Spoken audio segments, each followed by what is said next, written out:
मैं आपको बताना चाहूंगा कि इस दुनिया का सबसे आश्चर्यजनक रहस्य क्या है। इस बात को अभी बहुत लंबा समय नहीं गुजरा है कि महान चिकित्सक और नोबेल पुरस्कार विजेता अल्बर्ट स्विट्जर से लंदन में एक इंटरव्यू के दौरान किसी रिपोर्टर ने पूछा, डॉक्टर, आज आदमी के साथ सबसे गलत बात क्या है? महान डॉक्टर एक पल मौन रहे और फिर उन्होंने कहा कि सिर्फ ये कि आदमी सोचता नहीं है। और आज मैं भी इसी के बारे में आपसे बात करना चाहता हूं। आज हम एक सुनहरे युग में रह रहे हैं। ये वो दौर है जिसके लिए आदमी हजारों वर्षों से सपने देख रहा था और मेहनत कर रहा था।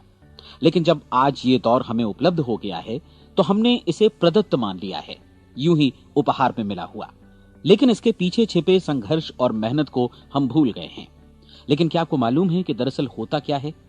चलिए हम ऐसे 100 लोगों को लेते हैं जिन्होंने 25 वर्ष की उम्र में अपने कैरियर की शुरुआत की। क्या आपको अनुमान है कि 65 वर्ष की उम्र तक पहुंचते पहुंचते इनके साथ क्या होगा? 25 की उम्र में शुरुआत करते हुए इन सबका विश्वास है कि ये कामयाब होंगे। यदि आप इनमें से किसी से भी पूछें कि क्या आप कामयाब होना चाहते हैं, तो वो कहेगा निश्चित तौर पर। और आपने गौर भी किया होगा कि उसकी आंखों में जीवन के प्रति एक उत्सुकता, एक जिज्ञासा है। आंखों में खास तरह की चमक और हाव भाव में एक स्पष्ट दृढ़ता है और जीवन उसके सामने एक खूबसूरत, एक रोचक अभियान की तरह होगा। लेकिन 65 वर्ष की उम्र आते आते जानते हैं क्या होगा?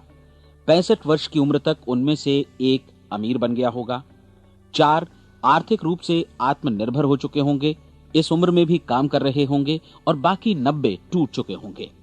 अब जरा एक पल सोचिए, 100 लोगों में से सिर्फ 5 किसी स्तर तक पहुंच सके। इतने ज्यादा नाकाम क्यों रहे? उस चमक, उस चिंगारी का क्या हुआ जो 25 वर्ष की उम्र में उनके भीतर थी? वे सपने, वे उम्मीदें, वे योजनाएं क्या हुई? आदमी जो करना चाहता है और जो कर पाता है, उसके बीच इतना बड़ा अंतर क्यों है?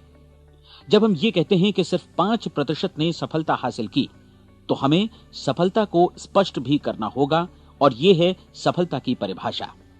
सफलता का अर्थ है किसी महान लक्ष्य को स्पष्ट निर्धारित कर उस दिशा में आगे बढ़ना। अगर एक आदमी पहले से निर्धारित लक्ष्य की दिशा में काम कर रहा है और जानता है कि वो कहां जा रहा है और कहां उसे जाना है, तो वही आदमी सफल है। यदि वो ऐसा नहीं कर रहा है तो वो असफल है। यानी सफलता निर्धारित लक्ष्य को समझते हुए उस दिशा में आगे बढ़ना है। महान मनोवैज्ञानिक रोलो मे ने एक अद्भुत किताब लिखी है, मनुष्य की स्वयं की खोज। इस पुस्तक में उन्होंने कहा है, हमारे समाज में साहस और हौसले की विपरीत चीज कायरता नहीं है, बल्कि यह है अनुरूपता।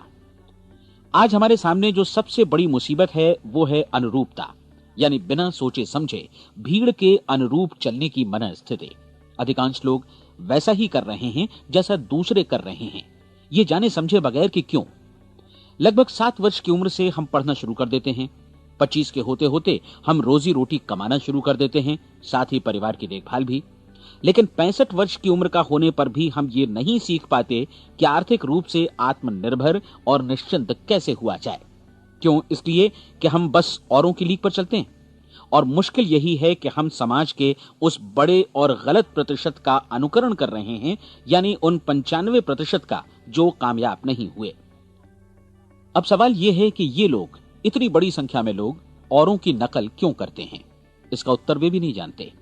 इन लोगों का विश्वास है कि परिस्थितियों ने उनका जीवन एक सांचे में गढ़ दिया है। ऐसे लोग बाहर से बाहरी शक्तियों से निर्देशित होने वाले लोग हैं। एक बार बहुत सारे कामकाजी लोगों पर एक सर्वे किया गया और उनसे ये सवाल पूछे गए कि आप काम क्यों करते हैं, सुबह सवेरे क्यों उठते हैं? 20 में से 19 लोगों के पास इसका कोई कारण नहीं था। यदि आप उनसे पूछें तो वे कहेंगे सभी लोग सवेरे उठकर काम पर निकल जाते हैं और यही कारण था कि वे इसे करते थे क्योंकि बाकी लोग भी ऐसा ही कर रहे हैं। अब हम सफलता की अपनी परिभाषा पर वापस चलें। सफल कौन होता है? सिर्फ वही आदमी जो अपना लक्ष्य स्पष्ट कर फिर उसकी तरफ आगे बढ़ता है। ऐसा आदमी कहता है मुझे जीवन में ये बनना है और फिर उस दिशा में काम शुरू करता है। मैं आपको बताता हूं कि सफल लोग कौन हैं। वो स्कूल टीचर सफल है जो बच्चों को इसलिए पढ़ा रही है क्योंकि वो यही करना चाहती थी। वो औरत अपने जीवन में सफल है जो एक पत्नी और एक मां है क्योंकि वो पत्नी और मां ही बनना चाहती थी और वो अपनी जिम्मेदारी अच्छी तरह निभा भी रही है। वो कोने का गैस स्टेशन चलाने वाला आदमी सफल है क्योंकि उसने यही पेशा अपनाने का लक्ष्य निर्धारित किया था। वो सेल्समैन कामयाब है जो एक टॉप सेल्समैन बनना चाहता है और इसी उद्देश्य से अपना व्यवसाय जमाता है। हर वो आदमी सफल है जो पहले से अपना सोचा और निर्धारित काम काफी सोच विचार कर रहा है, क्योंकि ये वही काम है जिसे उसने सोच विचार कर करने का फैसला किया था। लेकिन 20 में से सिर्फ एक आदमी ही ऐसा कर पाता है, और किसी से कोई प्रतिस्पर्धा करने की जगह हमें स्वयं अपना कुछ मौलिक सृजित और स्थापित करना है। लगभग 20 सालों तक मैं उस कुंजी की खोज करता रहा जिससे आदमी के आने वाले कल के बारे में पहले से सब कुछ मन माफिक निर्धारित किया जा सके। क्या ऐसी कोई कुंजी है? मैं जानना चाहता हूं जिससे भविष्य के बारे में सब कुछ तय कर दिया जाए और हम पहले से ही उसकी भविष्यवाणी कर सकें। क्या ऐसी कोई कुंजी है जो आदमी को सफल होने की गारंटी दे सके? काश आदमी इस कुंजी के बारे में जान सके और इसे इस्तेमाल करना जान सके। मैं आपको बताऊं, ऐसी कुंजी उपलब्ध है और मैंने इसे पाया भी है। क्या आपको कभी इस बात पर हैरत हुई है कि दुनिया में इतने सारे लोग कड़ी मेहनत और ईमानदारी से काम करते हैं, लेकिन उन्हें जीवन में कुछ खास हासिल नहीं हो पाता, जबकि कुछ लोगों को बिना मेहनत किए ही बहुत कुछ उपलब्ध हो जाता है। यानी उनके हाथों में कोई जादू है। जी हां, आपने कई लोगों को कहते भी सुना होगा, वो जिस चीज को भी छू देता है सोना हो जाता है। क्या आपने कभी गौर किया है कि एक आदमी जो अपने जीवन में कामयाब हुआ वो हमेशा सफलता की दिशा में ही प्रयत्नशील रहा, जबकि असफल व्यक्ति हमेशा असफलता की दिशा में ही काम करता रहा? ऐसा सिर्फ लक्ष्यों की वजह से ही हुआ। हम में से कुछ लोगों के सामने लक्ष्य होते हैं और वे उसी दिशा में काम करते हैं, जबकि कुछ लोगों के सामने कोई लक्ष्य ही नहीं होता। लक्ष्य साथ रखने वाले व्यक्ति सफल होते हैं क्योंकि उन्हें मालूम होता है कि किस दिशा में आगे बढ़ना है। एक ऐसे जहाज के बारे में सोचिए जो बंदरगाह से बस चलने ही वाला है, अपनी यात्रा के पूरे नक्शे और पूरी योजना के साथ। जहाज के कैप्टन और चालक दल के सदस्यों को यह अच्छी तरह मालूम है कि उसे कहां जाना है और कितना समय लगेगा। इस जहाज के सामने एक स्पष्ट लक्ष्य है। स्पष्ट लक्ष्य और स्पष्ट मैप रखने वाला जहाज 10,000 बार अभियान में से 9,999 बार अपने उसी लक्ष्य पर पहुंचेगा जहां के लिए ये रवाना हुआ था, यानी 100% लक्ष्य पर। अब इसी तरह के एक दूसरे जहाज के बारे में सोचिए। फर्क सिर्फ इतना है कि इस पर कोई कैप्टन नहीं है और न ही कोई चालक सदस्य। इस जहाज के सामने कोई लक्ष्य नहीं है, कोई उद्देश्य नहीं है, बस इंजन स्टार्ट करके इसे जाने दिया जाता है। मैं सोचता हूं कि आप भी मुझसे सहमत होंगे कि बंदरगाह से निकलने के बाद जहाज या तो डूब जाएगा या तूफान में घिर जाएगा या फिर किसी वीरान टापू पर बंद हो जाएगा। ये किसी स्थान पर पहुंच ही नहीं सकता क्योंकि इसके सामने न तो कोई लक्ष्य है और न ही इसके साथ कोई मार्गदर्शन। बिल्कुल यही बात मनुष्य पर भी लागू होती है। एक सेल्समैन का ही उदाहरण लीजिए। आज दुनिया में कुशल सेल्समैन के व्यवसाय से बढ़कर कामयाबी की उम्मीद किसी और पेशे में नहीं है। अगर हमारे सामने लक्ष्य स्पष्ट हो और हम अपने काम में होशियार हों, तो सेलिंग प्रोफेशन यानी बिक्री का व्यवसाय दुनिया का सबसे ज्यादा आमदनी वाला पेशा है। आज हर कंपनी को होशियार से होशियार सेल्समैन की जरूरत है और वे उसे बढ़ा चढ़ाकर पारिश्रमिक देने को तैयार हैं। उनके लिए तरक्की की असीम संभावनाएं हैं, लेकिन आपको ऐसे कुशल लोग कितने मिल पाते हैं? किसी ने एक बार कहा भी था कि आज मानव जाति का पूरा ध्यान मजबूत लोगों को फायदा उठाने से रोकने में नहीं, बल्कि कमजोर लोगों को नुकसान उठाने से रोकने में है। आज अर्थव्यवस्था की तुलना एक कॉन्वॉय काफिले से की जा सकती है। जिस तरह काफिला उसी गति से आगे बढ़ता है जिससे उसकी सबसे धीमी गति वाली टुकड़ी भी साथ साथ चल सके, ठीक उसी प्रकार आज पूरी अर्थव्यवस्था अपनी सबसे कमजोर कड़ी की हिफाजत में धीमी पड़ गई है। इसलिए आज रोजी रोटी कमाना तो काफी आसान हो गया है। आज आजीविका के लिए या परिवार चलाने के लिए किसी खास बुद्धि या प्रतिभा की जरूरत भी नहीं पड़ती। आमतौर पर आदमी रोजी रोटी की इसी सुरक्षा की तलाश में रहता है और ये तथाकथित सुरक्षा हमें उपलब्ध भी है। लेकिन ये फैसला हमें करना है कि सीमा रेखा से कितनी ऊंचाई का लक्ष्य हम अपने लिए निर्धारित करना चाहते हैं। चलिए अब हम दुनिया के सबसे आश्चर्यजनक रहस्य पर, यानी जो कहानी मैं आपको सुनाना चाहता हूं, उस पर वापस चलें। जीवन में स्पष्ट लक्ष्य रखने वाले लोग क्यों सफल होते हैं और लक्ष्य विहीन लोग क्यों असफल हो जाते हैं? चलिए अब मैं आपको कुछ ऐसी बातें बताता हूं जिन्हें आप अगर सच में समझ लेते हैं तो आपके जीवन में बहुत जल्दी बदलाव आएगा। जो कुछ मैं आपसे कहने जा रहा हूं, अगर आप उसे पूरी तरह समझ लें तो आपका जीवन ऐसा नहीं रहेगा जो आज है। आपको अचानक वो सौभाग्य मिल जाएगा जो अरसे से आपको लुभाता रहा है। आप जो कुछ भी चाहते हैं वो सब आपके समक्ष साकार हो जाएगा और आप उन सभी चिंताओं, समस्याओं और परिस्थितियों से मुक्त हो जाएंगे जो अरसे से आपको घेरे हुए थीं। शंकाएं और भय अतीत की चीजें हो जाएंगी। सफलता और असफलता की कुंजी क्या है, मैं आपको बतलाता हूं। हम जैसा सोचते हैं वैसा ही बनते हैं। मुझे एक बार फिर दोहराने दीजिए, हम जैसा सोचते हैं वैसा ही बनते हैं। पूरे इतिहास में जो भी महान बुद्धिमान लोग हुए हैं, चाहे वे शिक्षक हों, दार्शनिक हों या पैगंबर हों, उनके विचारों में कई मुद्दों को लेकर मतभेद रहा है, लेकिन एकमात्र इसी मुद्दे पर वे पूरी तरह सहमत रहे हैं। महान रोम सम्राट मार्कस एरियलिस ने कहा था, मनुष्य का जीवन वैसा ही बनता है जैसा उसके विचार उसे बनाते हैं। डिज़रायली ने इसी बात को इस प्रकार कहा है कि यदि मनुष्य चाहे और प्रतीक्षा करे तो हर चीज उसे हासिल हो सकती है। बहुत लंबे और गहन चिंतन मनन के बाद मैं इस नतीजे पर पहुंचा हूं कि एक निश्चित लक्ष्य वाला मनुष्य हर हाल में इसे पूरा करता है, और अगर दृढ़ इच्छा शक्ति हो तो इसकी राह में कोई अड़चन नहीं टिक सकती। राल्फ वॉल्डो एमर्सन का कहना है कि एक आदमी वैसा ही बनता है जैसा वो पूरे दिन भर सोचता है। विलियम जेम्स ने कहा था, मेरी पीढ़ी की सबसे बड़ी खोज यही है कि मनुष्य अपनी सोच और अपने विचारों में परिवर्तन लाकर अपने जीवन को भी बदल सकता है। और उन्होंने ये भी कहा कि जरूरत सिर्फ इस बात की है कि हम अपने जीवन में वांछित चीजों को वास्तव में घटित हुआ मान लें। धीरे धीरे इस सोच का जीवन से ऐसा संपर्क स्थापित होता चला जाएगा कि वांछित चीजें वास्तव में यथार्थ बन दरअसल हमारी सोच, हमारी आदतों और भावनाओं से इस कदर गुथ जाती हैं कि हमारा विश्वास साकार हो जाता है। विलियम जेम्स ने यह भी कहा था कि यदि आप किसी परिणाम विशेष के बारे में काफी ज्यादा सोचें तो आप निश्चित तौर पर उसे हासिल भी कर लेंगे। अगर आप अमीर बनने की इच्छा रखते हैं तो आप निश्चित तौर पर अमीर बन जाएंगे। यदि आप विद्वान बनना चाहते हैं तो विद्वान बनेंगे। इसी प्रकार यदि आप भला बनना चाहते हैं तो निश्चित तौर पर भले बन जाएंगे। आपको सिर्फ ये करना है कि वस्तु विशेष या लक्ष्य के लिए वास्तविक इच्छा शक्ति विकसित करें और उस दौरान एकमात्र वही लक्ष्य आपके सामने हो। ऐसा न हो कि एक ही समय सैकड़ों अलग अलग चीजों पर आपका ध्यान भटके। आपको बाइबल का वो कथन याद होगा कि जो विश्वास करता है उसके लिए सब कुछ संभव है। डॉक्टर नॉर्मन विंसेंट पीएले ने कहा है कि पूरी सृष्टि के महानतम नियमों में से ये एक है कि अगर आपकी सोच नकारात्मक हो तो नकारात्मक परिणाम ही आपके सामने आएंगे, और यदि आप सकारात्मक सोचें तो जो भी आप करेंगे उसका नतीजा भी सकारात्मक होगा। ये एक साधारण सी वास्तविकता है जो समृद्धि और सफलता के इस आश्चर्यजनक नियम का आधार है। केवल 4 शब्दों में कहा जाए तो विश्वास करो, सफलता पाओ। विलियम शेक्सपियर ने इसे इस तरह कहा है कि हमारी शंकाएं इतनी विश्वासघातिनी हैं कि वे हमें कोशिश करने से भी भयभीत कर देती हैं, और हम उन सभी मोर्चों पर हार जाते हैं जहां हम जीत सकते थे। जॉर्ज बर्नार्ड शॉ का कहना है कि लोग अपनी हालत के लिए हमेशा अपनी परिस्थितियों को दोष देते हैं, लेकिन मैं परिस्थितियों में विश्वास नहीं करता।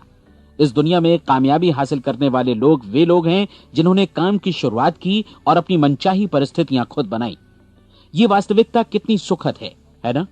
और जिस किसी ने भी इस पर विश्वास किया है उसने सफलता हासिल की है। हम वही बनते हैं जिसके बारे में हम सोचते हैं। इसलिए अगर हम किसी ठोस और सार्थक लक्ष्य के बारे में सोचें तो हम जरूर इसे हासिल भी कर लेंगे। दूसरी ओर वो आदमी जिसके सामने कोई लक्ष्य नहीं है, जिसे नहीं मालूम कि उसे कहां जाना है, और जो इसी वजह से संशय, भय, चिंता और परेशानियों में घिरा है, वो वैसा ही हो जाएगा जैसा कि वो सोच रहा है। और अगर ऐसा है कि वो किसी भी चीज के बारे में नहीं सोच रहा है तो वो आदमी कुछ भी नहीं बन पाएगा। आइए अब ये समझें कि ये सारा कुछ कैसे काम करता है, क्यों हम वैसा ही बन जाते हैं जैसा कि हम सोचते हैं। मैं आपको बताता हूं कि ये सारा कुछ क्यों और कैसे होता है। कल्पना कीजिए कि एक किसान के पास थोड़ी जमीन है। जमीन बड़ी अच्छी और उपजाऊ है। जमीन में क्या बोया जाए ये फैसला पूरी तरह किसान का है। वो जो चाहे बोए, जमीन को इससे कोई मतलब नहीं है। ये ध्यान दीजिए कि मनुष्य का मन भी जमीन के ही समान है, बल्कि हम मानव मन की तुलना में ही जमीन का उदाहरण दे रहे हैं। जमीन की ही तरह मन को भी इस बात से कोई मतलब नहीं है कि आप उसमें कैसे विचार बोते हैं। बस जो कुछ भी इसमें बोया जाएगा वो उसी की फसल आपको वापस लौटाएगा। यही वास्तविकता लागू होती है सकारात्मक और नकारात्मक विचारों के साथ। यदि आप सकारात्मक विचार बोएंगे तो कामयाबी की फसल काटेंगे, और यदि नकारात्मक विचार बोएंगे तो नाकामी ही हाथ लगेगी। कल्पना कीजिए कि उस किसान के हाथ में 2 तरह के बीज हैं, एक तो किसी अनाज का और दूसरा किसी जहरीले पौधे का। किसान जमीन में 2 स्थानों पर दोनों बीजों को बो देता है। वो उन स्थानों पर पानी देता है और उनकी देखभाल करता है। अब जमीन जो कुछ बोया गया है उसे वापस लौटाती है। दोनों पौधे उगते हैं, एक अन्न का और दूसरा जहरीला। बाइबल में कहा भी गया है, आप जैसा बोएंगे वैसा ही काटेंगे। याद रखिए कि जमीन को इस बात से मतलब नहीं है कि वो अन्न लौटा रही है या जहर। अब मानव मस्तिष्क जमीन से कहीं ज्यादा भरोसेमंद है, कहीं ज्यादा उर्वर और कहीं ज्यादा चमत्कारी, लेकिन ये जमीन के सिद्धांत पर ही काम करता है। ये भी इस बात की चिंता नहीं करता कि हम इसमें क्या बो रहे हैं।